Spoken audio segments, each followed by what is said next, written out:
Halo kaum rebahan, kembali lagi bersama saya Bang Jack di sini. Pada video kali ini, gue akan menceritakan pada kalian sebuah film yang berjudul A Quiet Place. Film ini adalah lanjutan dari seri pertamanya yang sudah saya rangkum kemarin. Jadi ini seri keduanya. Buat kalian yang belum nonton seri pertamanya, saya sangat menyarankan untuk nonton video pertamanya terlebih dahulu. Linknya ada di deskripsi, biar ceritanya nyambung gitu kan. Di dalam film ini menceritakan tentang seorang ibu yang berusaha mati-matian untuk melindungi ketiga anaknya dari serangan para alien jahat. Apakah sang ibu mampu melindungi anaknya? Yuk langsung saja kita ke videonya. Namun sebelum itu, gue mau ngingetin sama kalian kalau konten ini bersifat spoiler. Film dibuka dengan memperlihatkan seorang laki-laki yang bernama Lee. Hari ini adalah hari pertama invasi alien ke bumi. Semua masih berjalan normal. Seorang kakek tua masih asik menonton acara televisi. Mereka menyaksikan berita tentang suara ledakan misterius yang terjadi di kota lain. Banyak korban jiwa yang meninggal. Lee membeli buah jeruk. Dia tidak peduli dengan berita itu dan berlalu meninggalkannya. Hari ini, keluarga kecil itu menyaksikan lomba baseball yang diikuti oleh anaknya sendiri yang bernama Marcus. Keluarga Lee sudah terbiasa menggunakan bahasa isyarat karena anak mereka yang bernama Regan mengalami masalah pada telinganya sejak lahir. Seorang bapak yang bernama Emmett bertanya kepada Regan bagaimana cara dia mengisyaratkan kalau ingin menyelam. Regan pun menjawab dengan menggerakkan tangannya ke bawah. Di lapangan, Marcus beberapa kali gagal memukul bolanya. Ibunya terus menyemangati Marcus agar lebih konsen dan fokus. Namun ketika Marcus memukul yang ketiga kalinya, dia melihat ke arah langit. Ada asap yang begitu tebal dan diikuti dengan ledakan yang sangat keras. Semua orang berhamburan. Mereka menjadi takut dengan apa yang baru saja mereka lihat. Begitu juga dengan keluarga Emmett dan Lee. Mereka menyelamatkan keluarga mereka masing-masing. Lee bersama Regan, anak sulungnya. Sementara ibunya yang bernama Evelyn bersama kedua anak mereka. Alien mulai menyerang orang-orang. Evelyn menjadi panik dan takut. Dia mengendarai mobilnya dengan kencang. Dia hampir menabrak sebuah bus dan memilih untuk mundur. Lee dan Regan pun masih berusaha menyelamatkan diri mereka. Suasana kota saat ini sedang kacau balau. Mereka memasuki sebuah restoran dan bersembunyi.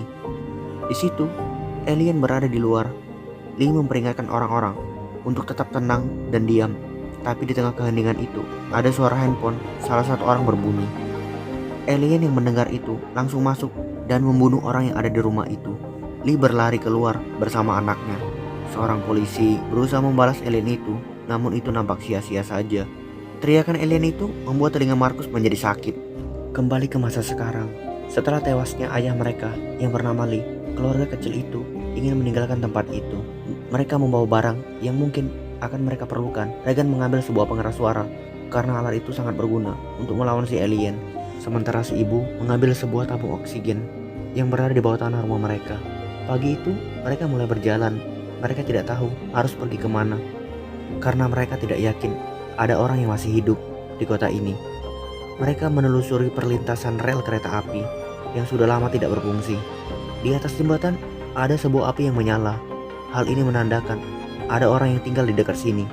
Mereka memasuki kawasan pemberhentian rel kereta api. Evelyn dan ketiga anaknya memasuki sebuah pagar. Namun beberapa langkah mereka dari situ, Evelyn tanpa sengaja menginjak sebuah jebakan. Hal itu membuat suara yang cukup keras. Mereka nampak panik dan takut. Evelyn meminta kedua anaknya berlari.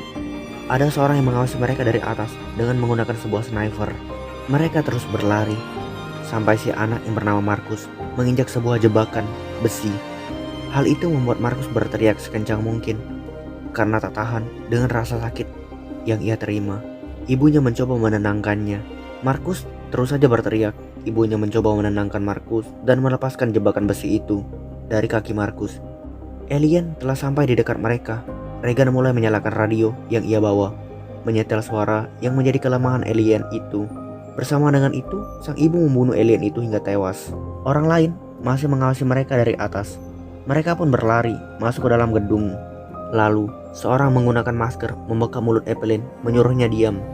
Mereka berlari masuk ke dalam gedung. Alien lainnya mulai mengejar mereka.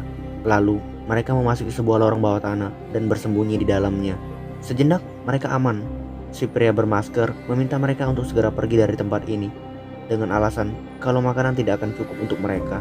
Namun, si Evelyn mengetahui kalau orang itu bernama Emmet dan meminta Emmet untuk memperbolehkan mereka tinggal dengan alasan kalau saat ini ada bayi kecil bersama mereka. Sejenak, Emmet merasa iba. Lalu, dia mengobati luka Markus dengan menggunakan alkohol. Markus berteriak sekencang mungkin, namun dia berada di tempat yang cukup aman. Setelah itu, Markus beristirahat. Suasana menjadi tenang. Emmet bertanya kepada Evelyn bagaimana cara kerjanya alat itu. Karena selama ini, dia tidak pernah melihat satupun bangkai dari para alien itu. Evelyn menjawab kalau dia tidak tahu dan alat ini berfungsi saja. Saat ini, mereka sedang berada di tempat yang cukup dalam. Suara mereka tidak akan terdengar dari atas. Namun, raut kesedihan di dalam wajah Emmet. Evelyn tahu kalau Emmet telah kehilangan putra dan putrinya, dan juga istrinya. Emmet bercerita kalau istrinya mengalami sakit yang sangat keras. Dia mencoba bertahan selama mungkin di rumah mereka. Namun, karena rasa sakit yang tak tertahankan, dia menjerit. Lalu Emmet datang kemari. Evelyn bertanya kalau malam demi malam, Lee selalu menyalakan api. Apakah dia tahu dan kenapa dia tidak mendatanginya? Emmet menjawab kalau manusia yang tersisa, mereka telah menjadi apa. Dan Emmet mengetahui mereka tidak pantas diselamatkan. Lalu, tanpa sengaja, mereka memutar radio dengan nada di balik laut. Markus meminta ibunya mendengarkan suara dari musik itu. Mereka menyadari ayah mereka selalu mendengarkan lagu ini selama 4 bulan. Emmet pun mencela, mana mungkin ayah mereka bisa mendengarkan radio di lembah itu. Karena di sini saja mereka tak pernah mendengarkan radio karena kurangnya sinyal di tempat ini. Hal itu membuat Regan marah dan membentak Emmet atas perkataannya. Mereka berdebat. Mungkin lagu ini adalah sebuah petunjuk kalau ada orang yang masih tersisa. Emmet merasa kesal dan mengatakan kalau tidak ada lagi orang yang selamat dan meminta mereka meninggalkan tempat ini besok pagi. Malam harinya, ketika semua telah tertidur, Regan membangunkan Markus dan mengajaknya masuk ke ruang kedap suara. Di sana, Regan bercerita kalau itu bukan lagu, tapi sebuah sinyal. Mereka meminta kita untuk mencarinya. Regan juga mengetahui tempat dari lagu itu dengan menunjukkan peta kepada Markus. Regan berpikir bahwa dia akan pergi ke sana menyelamatkan mereka. Namun Markus menjawab kalau ibunya tidak akan mengizinkannya pergi, tapi Regan masih bersikeras untuk tetap pergi. Pagi harinya, Regan pun berangkat seorang diri dengan membawa senjata dan radio di tangannya. Sang ibu menjadi panik dan meminta kepada Emmet untuk segera mencari putrinya. Awalnya Emmet menolak, namun Evelyn terus memohon kepada Emmet karena dia adalah sahabat suaminya. Dan jika hal itu terjadi kepada Emmet, Lee pasti akan mencari putrinya. Mau tak mau, Emmet pun setuju. Di tempat Regan berjalan seorang diri mengikuti perlintasan rel kereta api dengan senjata di tangannya. Dia melihat sebuah gerbong kereta api dan memasukinya. Banyak mayat yang sudah mengering di dalam gerbong itu. Regan mengambil kotak P3K yang terletak di dalam gerbong. Namun dia merasa kesulitan mengambilnya karena ada sesuatu yang menghalangi pintunya. Namun sialnya, ketika dia sudah berhasil mengambilnya, ada mayat yang mengejutkannya. Hal itu membuat dia berteriak. Regan nampak takut dan cemas. Lalu ada alien yang mendekatinya. Regan menyalakan radionya. Hal itu membuat si alien pusing, tapi masih tetap mendekat ke arah Regan. Regan menembaknya, namun meleset. Dia mencoba memompa senjatanya. Hal itu tidak mudah. Si alien terus mendekati Regan. Dia ingin membunuhnya. Regan semakin takut. Lalu Emmet datang dan menembak alien itu hingga tewas. Emmet mengajak Regan masuk ke dalam rumah yang tidak jauh dari tempat itu. Di sana Emmet meminta Regan untuk diam dan tenang sampai alien itu pergi. Namun Regan yang memiliki masalah dengan pendengarannya merasa bingung dengan apa yang dikatakan Emmet dan meminta Emmet untuk tetap berbicara dengan pelan-pelan saja. Emmet pun berbicara dengan pelan. Mendengar hal itu, Regan mengatakan kalau dia akan pergi. Mereka sempat berdebat tentang hal ini. Di tempat sang ibu, Evelyn mengetahui kalau persediaan tabung oksigen anaknya telah menipis. Dia berencana untuk pergi ke kota dan mengambil tabung oksigen itu seorang diri. Markus nampak takut dan tidak ingin membiarkan ibunya pergi. Namun ibunya meyakinkan kalau ini tidak akan lama dan meminta Markus untuk menjaga adiknya. Lalu dia pun pergi meninggalkan tempat itu. Di tempat Regan tertidur untuk beberapa saat. Dia terbangun dan menyadari kalau Emmet tak bersamanya. Dia menangis dan mengira kalau Emmet telah mati. Tapi Emmet masih selamat dan mengajak Regan untuk meneruskan perjalanan. Mereka melewati sebuah jembatan. Mobil berserakan di jembatan itu. Tak ada satupun makhluk yang tersisa selain mereka berdua. Mereka berencana untuk pergi ke pantai dan mencari tahu asal dari lagu di balik batu. Sementara Markus masih menjaga adik bayinya dengan penuh cinta dan kasih sayang. Lalu Markus memutuskan untuk naik ke lantai atas. Dia memasuki ruangan di mana banyak sekali foto lukisan putranya Emmet. Sementara ibunya telah sampai di apotik kota itu. Dia mengambil beberapa obat dan 2 tabung oksigen. Lalu dia pergi meninggalkan kota itu. Di tempat Markus masih penasaran dengan keadaan ruangan itu. Dia terus memasukinya sampai akhirnya dia terkejut. Ada mayat yang terbaring di situ. Markus berteriak dan berlari masuk ke ruang bawah tanah dan menutup pintunya. Alien telah mengetahui persembunyian mereka. Namun sialnya, pintunya terkunci dari luar. Ibunya baru sampai dari tempat itu, mengetahui kalau ada alien yang mencoba masuk ke tempat mereka. Sementara Markus harus berbagi oksigen dengan sang adik karena pintunya terkunci dari luar. Sang ibu yang melihat alien itu menembak tabung minyak yang berada di dekat alien dan membakarnya. Tapi itu sia-sia saja karena sang alien memiliki daya tahan tubuh yang sangat keras. Beruntung, ada air yang tiba-tiba menyala dan menyamarkan pendengaran alien. Di sisi lain, Markus dan sang adik hampir saja mati karena tidak ada udara yang ada di ruangan itu. Sang bayi terus menangis. Di lantai atas, Evelyn berusaha masuk ke ruang bawah tanah untuk melihat kondisi anaknya saat ini. Beruntung, Evelyn cepat sampai dengan membawa tabung oksigen di tangannya. Di sisi lain, Emmet dan Regan yang baru saja sampai di pelabuhan melihat ada anak kecil yang lehernya terikat pada sebuah tali. Dia berusaha menolong anak itu. Sang anak langsung mengikatkan talinya ke leher Emmet. Beberapa orang mulai datang. Semua itu adalah jebakan yang dilakukan oleh para penduduk di sana.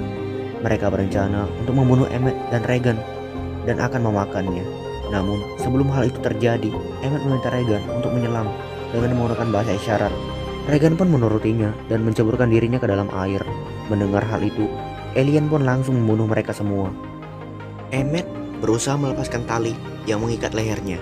Alien masih mencari dengan masuk ke dalam air. Namun alien itu tidak bisa berenang dan membuatnya kembali ke atas kapal. Beruntung, Emmet ditolong oleh Regan dengan naik ke atas kapal.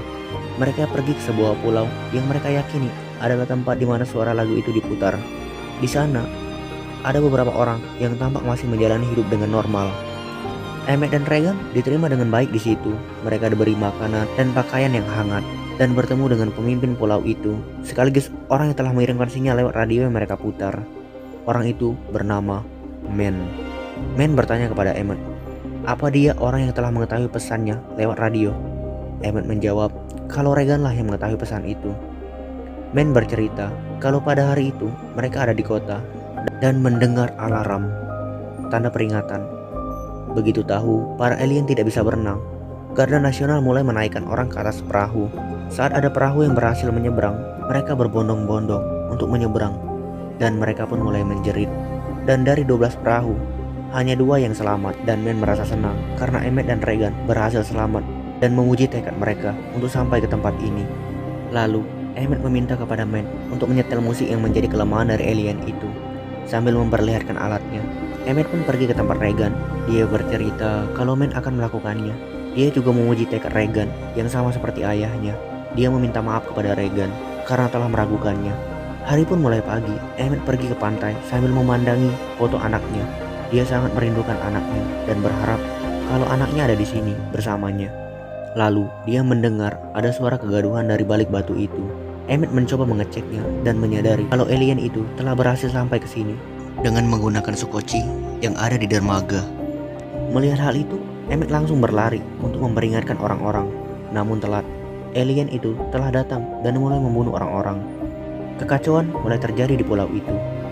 Emmet dan Men menyelamatkan anak-anak dan menyuruh mereka bersembunyi. Lalu mereka memancing alien itu untuk menjauh dari orang-orang. Mereka menuju ke stasiun radio yang berada di pulau itu.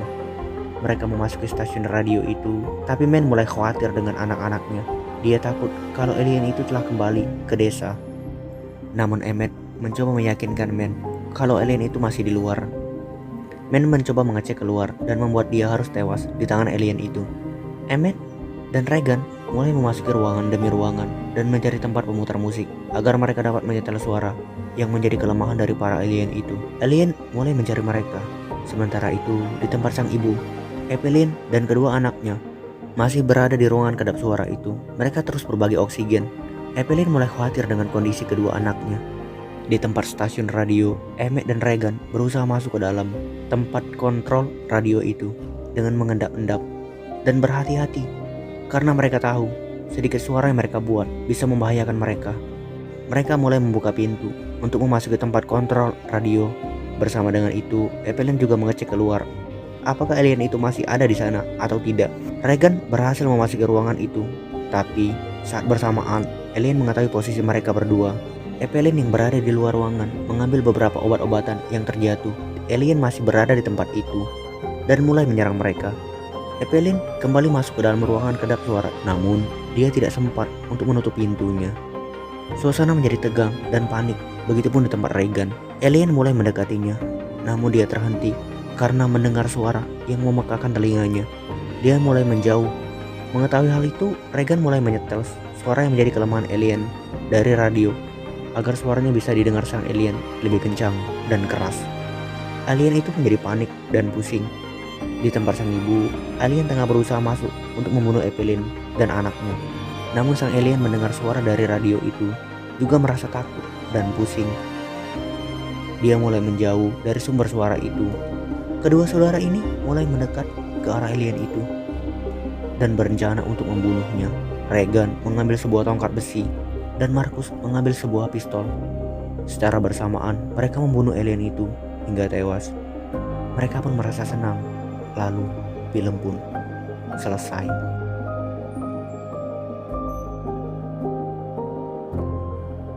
Ya menurut aku seri keduanya itu sama bagusnya dengan seri pertamanya. Dan si Markus ini yang tadinya cuma cengeng-cengeng doang, pas di scene akhir dia jadi lebih pemberani. Menurutku hal yang membuat aku kagum dari seri keduanya ini adalah pengorbanan seorang ibu. Dia rela berjalan jauh demi mengambil tabung oksigen untuk anaknya. Sama seperti ayahnya kemarin yang tewas. Sang ibu berjuang dengan nyawanya. Film survival seru gitu kalau lihat ya. Sedih, seru, sedih sih. Itu sih pendapat gue tentang film ini. Buat kalian sih saya saranin nonton video fullnya karena lebih seru dan lebih kerasa banget sumpah. Ya mungkin itu video yang bisa saya bawakan untuk next konten, mungkin film horror misteri lagi atau enggak apa gitu kan. Oke, terima kasih yang sudah menonton video ini. Jangan lupa like and subscribe. Dadah.